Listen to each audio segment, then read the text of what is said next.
एक दफ़ा का जिक्र है कि हज़रत मूसा अलैहिस्सलाम को अल्लाह ताला ने हुक्म दिया कि समंदर की तरफ जाओ, वहाँ 3 कश्तियाँ डूबने वाली हैं। हज़रत मूसा अलैहिस्सलाम फौरी हुक्म इलाही की तामील करते हुए समंदर की जानिब चल दिए। साहिल पुरसुकून था। बहुत दूर से एक कश्ती आती हुई दिखाई दी, जो आहिस्ता आहिस्ता साहिल की तरफ बढ़ रही थी। अभी वो किनारे से कुछ ही फासले पर थी कि हज़रत मूसा अलैहिस्सलाम ने आवाज़ दी, ए कश्ती वालों, अल्लाह का हुक्म आने वाला है, होशियार रहना। उन्होंने जवाब दिया, आप जानते हैं कि अल्लाह के हुक्म को कोई टाल नहीं सकता। हम तो उसके बंदे हैं जो हुक्म इलाही के पाबंद हैं। कश्ती वाले अभी ये बात कह ही रहे थे कि अचानक एक मौज उठी और कश्ती डूबने लगी। सवार अपने आप को बचाने की कोशिश करने लगे। इतने में एक और ज़बरदस्त मौज आई और कश्ती को अपने साथ बहाकर समंदर की तह में ले गई। थोड़ी देर में एक और कश्ती नजर आई तो हज़रत मूसा अलैहिस्सलाम ने उन्हें भी खबरदार किया और कहा, ज़रा मुहतात होकर आना।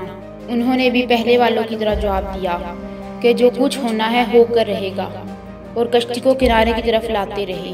यहाँ तक कि साहिल के करीब आते आते ये कश्ती भी डूब गई। हज़रत मूसा अलैहिस्सलाम अल्लाह की हिकमत के बारे में सोचों में महू थे कि उन्हें एक तीसरी कश्ती आती दिखाई दी। आप अलैहिस्सलाम ने हस्बे साबिक इन कश्ती वालों को भी नसीहत की कि देखो, अल्लाह का हुक्म आने वाला है, अपने गुनाहों की माफ़ी मांगते हुए ज़रा मुहतात होकर आओ।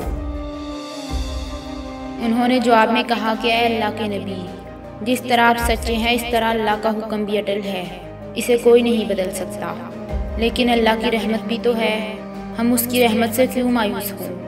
लिहाजा हम अल्लाह की रहमत पर भरोसा करके आ रहे हैं, और वो अपनी रहमत के सदक़े में हमें ज़रूर अमन और सलामती के साथ किनारे पर पहुंचा देगा। कश्ती वालों का यह जवाब सुनकर हज़रत मूसा अलैहिस्सलाम खामोश हो गए।